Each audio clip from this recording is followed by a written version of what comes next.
So mga kabanat, meron akong papakita sa inyong video na sinabi ni President Duterte. Itong si President Bongbong Marcos daw nagkakalat. At sinabi niya pa rin dito na itong si President Bongbong Marcos napakabait ng tao ito. Hindi daw ito makapatay ng langaw. Pero, may pero si President Duterte dito. Panoorin niyo ito. Noon po, gumaling na ako, Mr. President. Hindi na ako nag-fentanyl. Hindi ko na kailangan eh. Ngayon, yan ang bumulta ka sa akin ng ganon. Tatanungin kita, yung cocaine, may prescription ba yan? Saan mo kinukuha yung supply mo? Alam ko ang tao nang dumadala sa dyan sa Malacanang. Nagkakalat ka and maybe suffer the same fate. Si Marcos, mabait na tao. Alam mo, makilala mo si Marcos, hindi makapatay ng langaw. Totoo yan. Hindi siguro kaya ang gano'n yan. Yung mag-init ng ulo, putang ina ka.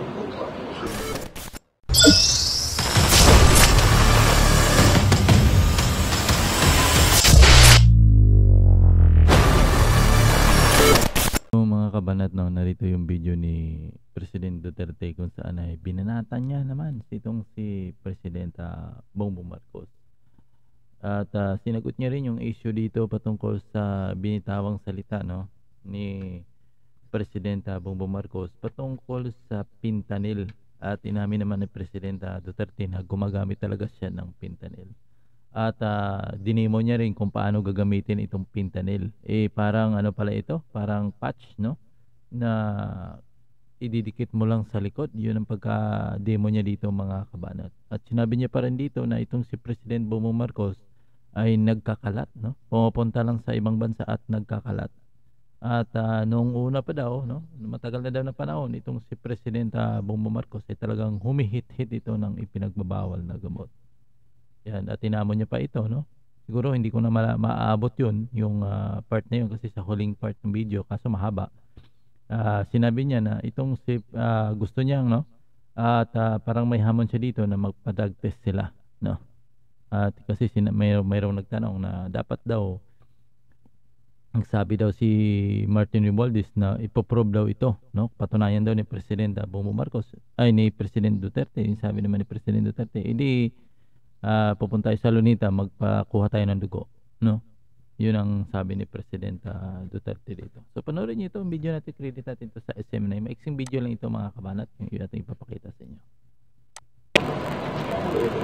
Itong fentanyl po, Mr. President, it is prescribed by a doctor. May prescription yan. So dinemo niya dito, mga kabanat. Patch. Yan, patch yan. Parang ganunin mo yan. Malaki man yan. Guntingin mo sa apat.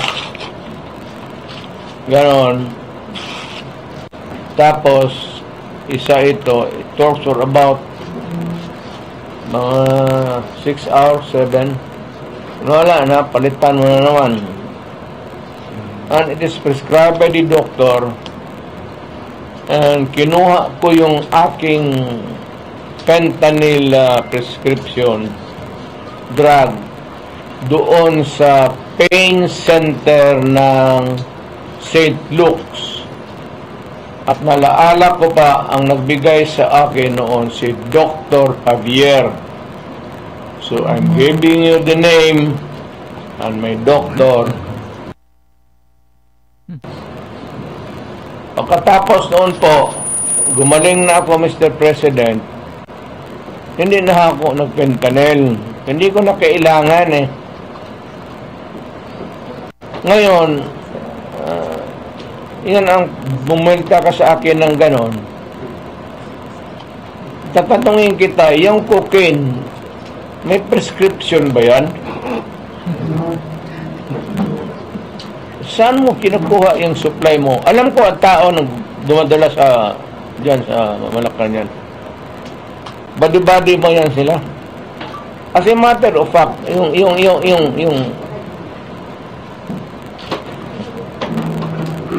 Yun yan sa cabinet mo. Yung mga body-body mo noon, sa binata pa kayo, kasama mo yan sila, kung nandito ka sa Davao, hirit ng hirit kayo ng cocaine, doon sa Tadeco, yan, gusto kong palanganan, nandiyan sa Malacanang yung isa, gusto trabaho. Ano kaya? Yung iba, gusto mo pangalanan ko. Pero, ano na kasi, tayo na lang, kasi wala naman silang kasalanan. It's your idea kasi itong ano.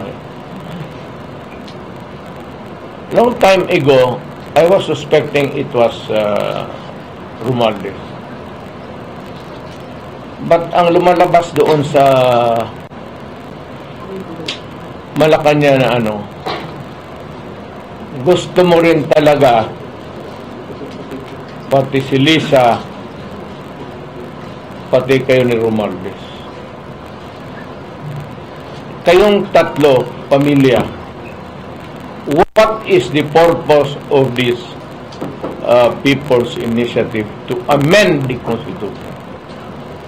Alam mo, ang totoo lang, gusto lang rin ninyo mapahaba yung panahon ninyo sa Malacanang. And just what I said yesterday, itong mahirap sa politikon mga Pilipino, once they are elected, karamihan, except for a few, siguro wala, ang yan ang nakaproblema, ma'am. Huwag nyo lang naman is side by side, presidential, Republican, presidential type of government, i-immerse nyo. Tapos, existing yung mga officers, so, ang speaker, si Romualdez, he becomes the prime minister. Ikaw gawain ka lang ceremonial president. Tapos, after a few years, kung hinog na yung anak mo, gusto mo nang ipasok na naman. Yan ang nakaproblema, ma'am. Huwag ninyong gawain yan. Ferdinand Marcos, huwag mong gawain yan kay pumalpak kayo dahil dyan. Milagro na lang na binigyan kayo ng pagkakataon ng Panginoong Diyos na maupo lang naman sana ng madaling panahon and to redeem your name. You are not doing anything to redeem your name. You are there, nagkakalat ka, and maybe suffer the same fate. Hindi ba talaga madala? Maniwala ka. Take it from me. Kaibigan tayo. Kaya ayaw ko nga sanang bitawan nung mayor ako. Sabi mo ngayon, mga ang PDEA, wala raw record. Ito pa, noon pala si Presidenta Bongbong Marcos, mayroon ng hinihingi na posisyon kay President Duterte. Nung naging presidente pa lang si Presidenta Duterte, noong mga 2016 hanggang 2022, so mayroon na palang hinihingi na posisyon itong si President Bongbong Marcos. Ito yung nilabas ni Presidenta Duterte. Balitaan kong galit siya. Kasi ito si Bong, lumapit sa akin, Bongo, galing request daw nila, I do not know if it's Ferdinand Marcos o Lisa, gustong Department of Agriculture Secretary. Sinabi ko, Bong, sabihin mo na kaagad, right at the start, hindi ko pwedeng kunin yan kasi drug addict yan. Huwag mong isali yan sa kabinete ko. Kaya noon, nung tumakbo ng presidente, nakipag-usap sila ni Inday,